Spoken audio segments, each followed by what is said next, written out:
Kweli. Bonjour Yasmine. Bonjour Natacha, bonjour à tous. Et notre invité est à la tête d'une commune, vous venez de le dire, une commune du Sud, Mouslim Abdourahmane, le maire de Bouéni, candidat également au sénatorial. Bonjour monsieur le maire, merci d'être avec nous ce matin. Bonjour Yasmine, bonjour chers téléspectateurs. Alors la crise de l'eau bouscule le quotidien des familles, les chefs d'entreprise sont inquiets, les établissements scolaires accueillent les élèves en fonction des plannings des tours d'eau. Quel est l'impact de la crise de l'eau sur votre vie à vous, monsieur Mouslim Abdourahmane? Personnellement, vous voulez dire? Alors personnellement, moi j'ai déjà eu des soucis, pour l'accès à l'eau chez moi parce que les réseaux ils sont installés dans un endroit et après chez moi c'est un peu en montée. Du coup j'ai du mal à avoir de l'eau en temps normal déjà. Et avec la crise, si y en a qui ont 48 heures, moi j'ai à peu près 72 heures ou voire 4-5 jours sans eau. Donc je me démerde avec justement les récipients d'eau et puis les eaux en bouteille. J'ai posé la question parce que j'ai envie de vous demander aussi, est-ce que vous n'avez pas le sentiment d'avoir provoqué, de faire partie de ces personnes-là qui n'ont pas agi en temps et en heure pour éviter ce genre de crise et ce genre de quotidien très très compliqué? Je suis maire depuis 2014, donc à ce titre, si, je pense que d'une manière ou d'une autre, on a tous chacun notre responsabilité dans cette crise qui sévit depuis quelque temps. On connaît effectivement le problème à Mayotte, parce qu'on dépend trop à 90% de la pluie, ce qui n'est pas normal. À chaque crise, les programmations qui sont faites par les autorités, l'ensemble des partenaires de l'eau, ils sont faites, mais à chaque crise, les sources de financement qui sont prévues pour la programmation, ils sont utilisés pour la crise. Et après la crise, il n'y a plus de fonds. On est obligé d'aller chercher d'autres financements. Et c'est vrai que ça impacte énormément l'avenir de l'eau. Moi, ma proposition serait, sur ce coup, il y a une programmation. On maintient la programmation. S'il y a crise, on cherche d'autres sources de financement pour gérer la crise. Et puis après la crise, on continue avec la programmation. Mais on ne peut pas à chaque fois. Par exemple, la dernière crise, il y avait déjà la question de l'usine de dessalement qui devrait être construite ou réfléchie. Et la crise était là, tout le monde a dit ouais, on va faire l'usine de dessalement. Une fois la crise partie, les financements sont partis ailleurs, ils ne sont pas restés sur l'usine de dessalement. Donc ça fait partie des soucis que nous avons effectivement sur la gestion de l'eau à Mayotte. Mouslim Abdourahmane, vous avez été aux côtés de Moussa Mohamadi Bavi au syndicat des eaux. Vous étiez le directeur administratif et financier. Lorsque vous nous dites aujourd'hui qu'il y a eu la crise, il y a eu les fonds, ensuite les fonds sont partis ailleurs, mais où sont partis les fonds? Vous qui étiez justement le directeur administratif et financier, qu'avez-vous fait de l'argent à ce moment-là, à cette époque? Non, alors je suis ici en tant que candidat au sénatorial. Moi, j'étais maire d'une commune. Il y avait effectivement Moussa Mohamadi Bavi qui était président du syndicat des eaux avec un conseil d'administration, un comité syndical et un président élu. Donc la politique de l'eau, c'était le comité syndical et le président qui faisaient le comité. Nous autres, on exécutait les préconisations du conseil d'administration, enfin du conseil syndical du syndicat des eaux. Mais quand on parle de directeur administratif et financier, vous savez quand même comment étaient fléchés les fonds à ce moment-là. C'est pour ça que je disais, il y a deux phénomènes. Là, je parlais de l'eau, mais c'est exactement la même chose en assainissement. Il y a une programmation qui est faite.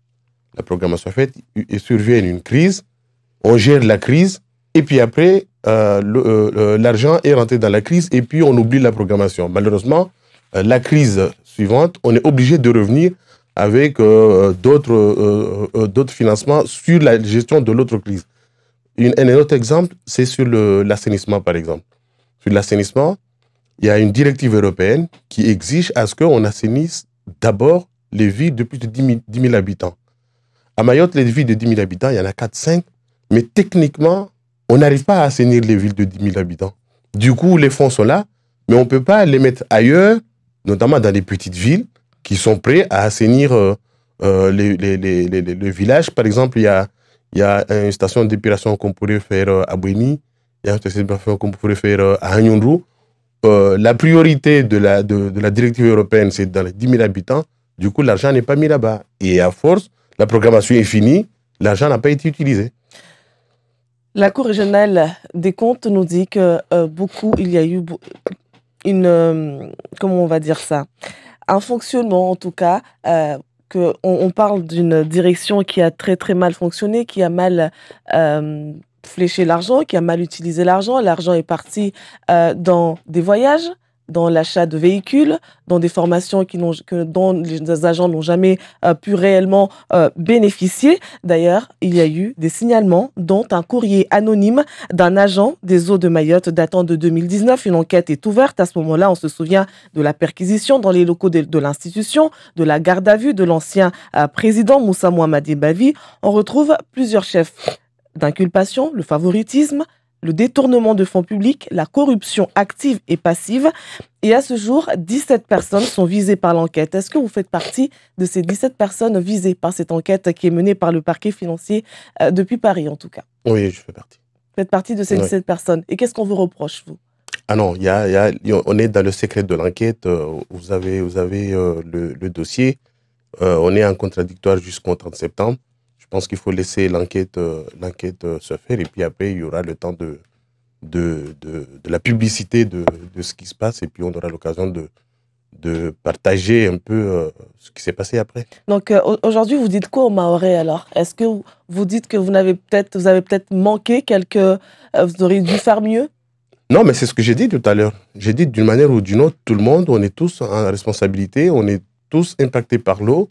Et tout le monde, personne ne peut dire d'une manière ou d'une autre qu'il n'a pas participé. Si, il y a eu, on est en association des maires, on aurait peut-être pu signaler un peu plus ce qui se passe au syndicat des eaux ou l'absence de programmation, l'absence de vision sur la gestion de l'eau. Mais pour l'enquête, franchement, je pense qu'il faut laisser l'enquête se finir et puis il y aura l'occasion de répondre aux journaux plus tard. Donc, dans votre commune, vous le disiez tout à l'heure, tout le monde est impacté, dont vous, en tout cas, dans votre maison. Mais est-ce que vous avez vous êtes parti chercher des fonds peut-être pour aider vos administrés dans la distribution de l'eau potable, par exemple? Quelle démarche vous avez fait depuis cette crise de l'eau pour vos administrés?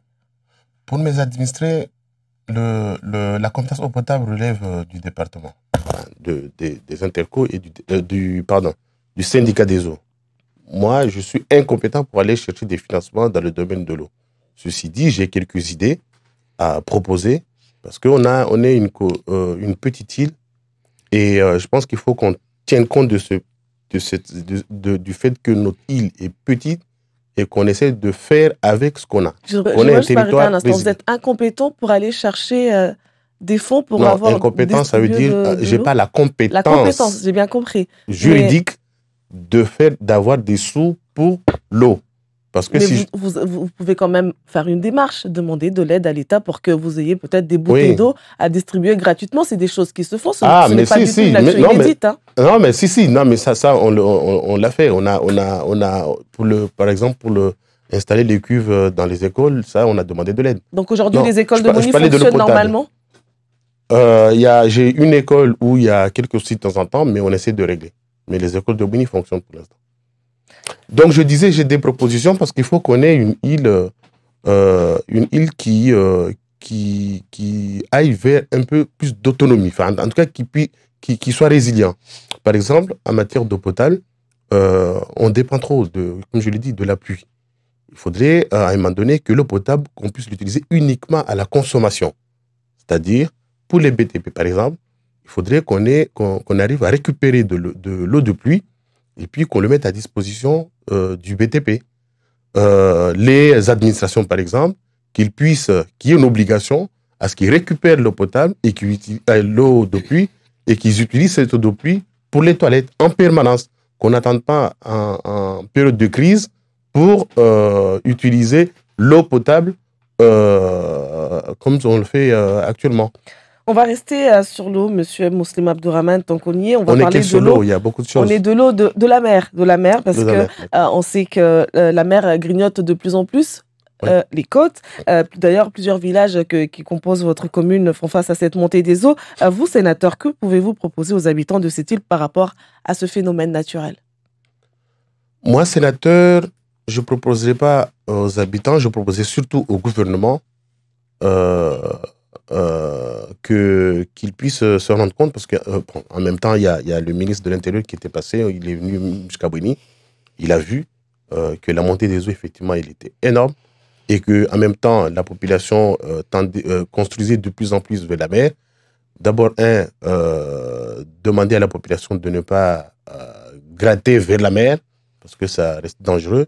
Et puis, surtout, qu'il y ait du soutien financier de l'État. Parce qu'en réalité, aujourd'hui, il n'y a pas beaucoup de soutien financier de l'État sur l'aménagement de nos fonds de mer, notamment la protection de nos fonds de mer, tout au moins dans les villages. Donc, je demanderai qu'il y ait beaucoup plus de moyens mis à disposition des communes et des intercos pour que justement on puisse protéger nos habitants.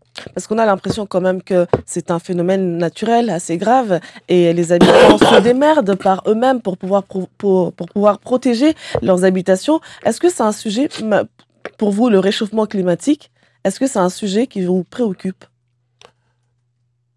La protection, en tout cas, de front de mer me préoccupe énormément parce que on était là-bas avant-hier, on l'a vu, de Agnondrou à Bouini, à Mzouazia, à Mbouyanadza, à Bambo, toute la commune est impactée. Donc oui, ça me préoccupe énormément. Ceci dit, comme je l'ai dit, on a plusieurs compétences qui sont liées et sur lesquelles tous les partenaires doivent travailler. Parce que la montée des eaux, il y a montée des eaux, il y a également érosion côtière. L'érosion côtière, c'est parce qu'il n'y a plus d'arbres dans nos forêts et que la pluie, quand il vient, il ramène toute la boue vers la plage et forcément les côtes sont impactées. Donc il y a un travail aussi qui doit être fait au niveau de la terre pour éviter que tout se ramène à la mer. Alors donc vous voulez renoncer à votre mandat de maire pour devenir sénateur. Mais pensez-vous avoir en tout cas, politiquement, en tout cas, des gens, des soutiens derrière vous pour devenir sénateur de Mayotte le 24 septembre? En tout cas, je fais le nécessaire pour avoir ce soutien-là.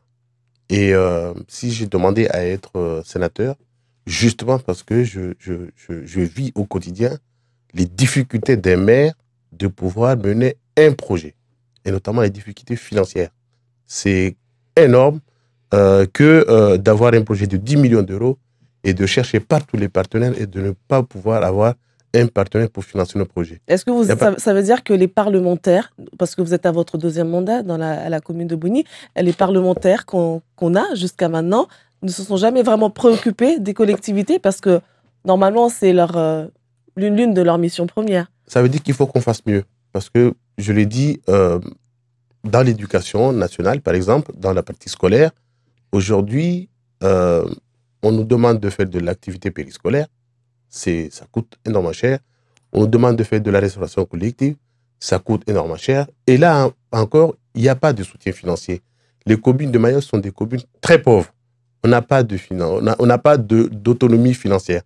Donc, si je demandais à être sénateur, parce que justement, je vis ce quotidien, et je sais quand tu vis, chez Maoré, on a dit, en tout cas,